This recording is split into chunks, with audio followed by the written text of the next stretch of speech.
Hello Summoners and welcome to our second episode of Pro Counters. My name is Christoph and in this video we're going to go over the counter picks to the meta champions in patch 9.13. By the end of this episode you'll have some extra picks to help you win more games. And as always, feel free to leave comments or suggestions down below. We're always reading your suggestions. But before we get started, make sure to go to ProGuides.com if you want to see huge improvements to your rank right now. With our Pro Pass you get exclusive Pro courses, and we also have a new feature called InstaPro which provides unlimited 24/7 on-demand coaching from the best of the best. Over 100,000 gamers have currently used InstaPro and ranked up significantly, and over 1 million gamers have used Pro Guides thus far. So don't miss out on this opportunity, rank up now using the link below, and let's jump right in. First up, we're kicking off the top lane with Illaoi. Especially because she's a strong pick into dominant laners like Tom and Pantheon, Illaoi is a solid counter pick choice. She's an extremely strong side laner and infamous for her 1v9 potential. The common theme for countering split pushers is to collapse on them, but we all know how that'll work when we try to 2 or 3 man the Illaoi. In winning matchups, she'll prove to be an annoyance who continues to outpressure her opponent and pull several members into her lane. When playing Illaoi, focus on landing poke and going for extended trades after pulling your enemy's spirit. You'll want to utilize your Q and your tentacles to try and hit both your opponent and their spirit at the same time. Once you hit 6, don't be afraid to immediately pull the trigger anytime your opponent is in range. Pull their spirit and ult immediately to force a fight or convincingly win a short skirmish with your opponent. Usually the enemy will fight you and lose, or they'll take a hefty chunk of damage so that you can take lane control and pressure them under their turret. You'll look to commit to pulling pressure into his side lane and fighting multiple enemies, or pushing and then flanking your enemies. Our second pick for the top lane is Neeko. With her versatility to build as either an AD split pusher or an AP pick maker, Neeko is nearly a universal counter pick. In almost any matchup, at least one of her builds will be a decent counter, and if not, she can stabilize lane versus most lane bullies. The first thing you need to do when playing Neeko is choosing which build you'll go. Based on your matchup, you can go AD against champions you can kite and split push versus, or AP against other ranged champions and farm matchups. As AD Neeko, you're going to create solo leads for yourself and commit to hard splitting later in the game. You'll still be a formidable teamfight threat, so look for flank opportunities and force fights at objectives. As AP Neeko, you'll push your lane hard and group with your team every chance you get. The AP Neeko build utilizes Glacial Augment along with GLP and Twin Shadows, turning you into a pick-making machine. Use Twin Shadows to slow mispositioned enemies, follow it up with a root, and finish it with an ultimate or GLP them to continue chasing. Off of picks, you'll be able to pressure objectives or bait enemies into walking into you. In either case, look for big plays with your ultimate. Alright, now let's move down into the jungle. If you guys are interested in taking your jungle skills to the next level,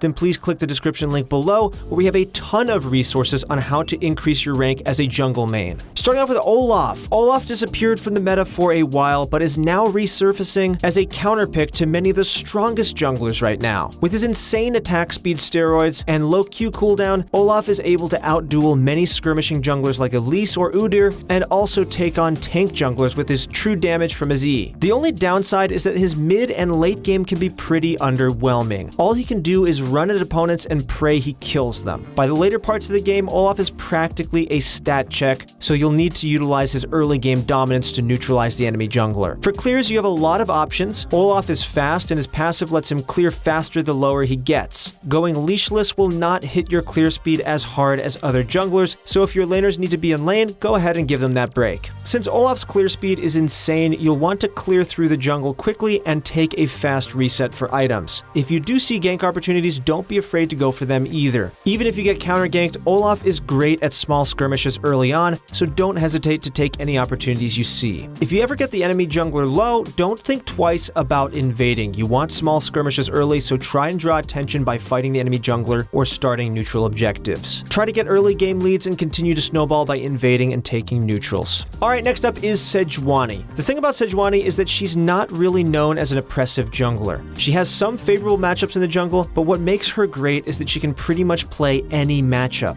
Even when the enemy locks in a jungler who might want to bully you, you can almost always answer with Sej to stabilize the early game and also hard outscale later into the game. She also synergizes well with melee solo laners, so make sure to pick her up when you have auto attack focused champions like Yasuo, Irelia, or Jax on your team. Sejuani also has the best of both worlds. Her W helps her clear camps with multiple enemies, while her E helps her clear single target camps with ease. Sejuani's clear speed and gank potential make her a champion who can be flexible with her jungle pathing as well. Because of this, try to clear camps in whichever lane you want to be putting more pressure on. Since you're able to clear all camps pretty well, make sure to take advantage of your AoE damage with Hunter's Talisman. Your ultimate goal as Sejuani is to get your laners rolling with good ganks. It's important, however, to balance farming in so you can hit your level 6 spike faster, offering you more gank opportunities and the ability to force fights at objectives. In the later stages of the game, your job is to group up with your team, deny vision, and look for hard engages. While Sejuani is a great counter pick, she's also pretty heavily contested in the meta right now. This is Pro Counters after all, so we want to give you guys an FYI that Trundle is a good counter to her and other tanks as well. Alright, now let's hit the mid lane. First up in the mid lane is Fizz. Fizz is a great answer to AD assassin picks while also pressuring many control mages. Zhonya's is a natural part of his get in, get out playstyle. You're going to build it anyway and the armor is just a bonus. In early cloth armor can help neutralize the lethality power spike assassin mid laners get once they finish Dirk. In spite of being a counter to many assassin champions, Fizz himself plays pretty similarly. He's looking for kill pressure in lane and then roaming to side lanes to pick up some kills off of ganks. Fizz can be pretty weak in the early game because you need to commit hard in order to get optimal trades. When your jungler is nearby, take advantage of it and trade aggressively. Use your E to dodge any abilities like a Syndra's Q or Zed's R, while simultaneously dealing damage with it. When maxing E, your wave clear as Fizz is very efficient. It just puts you at risk of getting ganked while it's on cooldown, so just keep that in mind.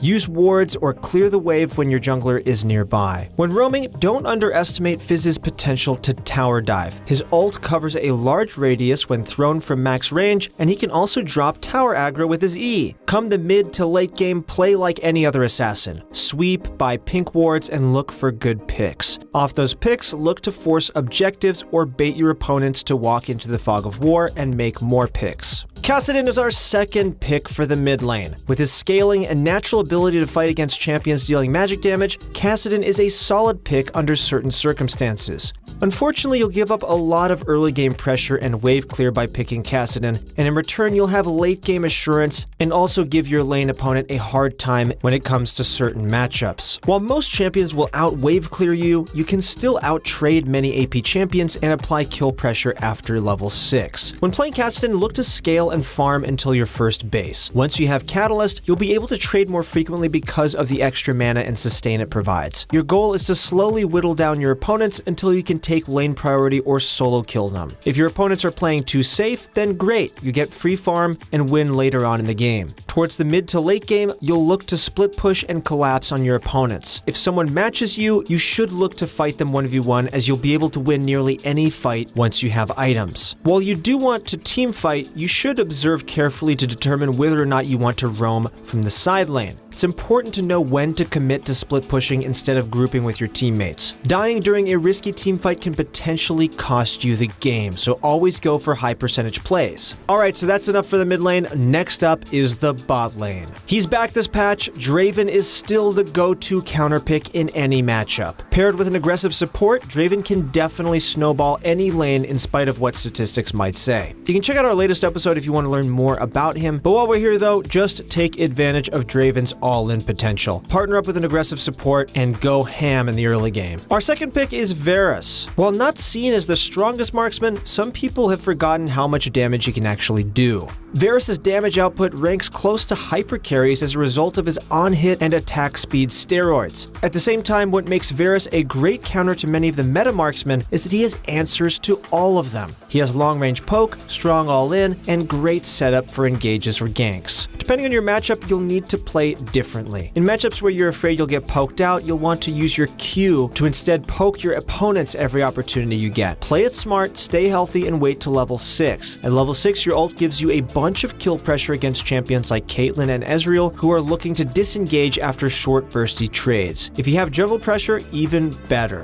When you're in a winning matchup, you'll want to pressure every time your opponent farms. Varus has slightly more attack range than most marksmen, meaning you'll have the first auto attack if if both of you and your opponent are trying to fight each other. Varus is able to trade effectively by stacking up his W on an opponent and then popping it with his E. Once your opponents get low, you can look for more trades and possibly executes with a W-empowered Q. In the mid to late game, you want to play a hybrid role between a utility carry and a hyper carry. While you're looking for engages with your R, you also need to keep in mind that it could be better to save it for self-peel. Your damage output might not be on par with a Jinx, but it's still excellent, so don't be afraid of playing front to back. Alright, now let's get on to the supports. For all those support mains out there, please click the description link below to go to ProGuides.com, where we have a ton of resources for you to get better at support. There's no better time than now to start climbing for the end of the season rewards. Alright, so the first on our list is Morgana. She is the go-to answer for aggressive supports who like to engage and CC your allies. You can check out more about Morgana in our last episode, where you can learn a lot about her playstyle. And the next pick is going to be Soraka. Soraka scales super well and has favorable matchups into several strong supports. Even in matchups where you'd expect her to lose, she can run barrier to survive bursty all-ins or tactfully use her silence to give her opponents a hard time. Pyke wants to hook? Well, she'll just use a silence. Alistar wants to combo? Silence as well. Leona wants to R after her stun? You get the idea. Another key matchup is the Yuumi matchup. Soraka can help her lane partner sustain through the poke and also scales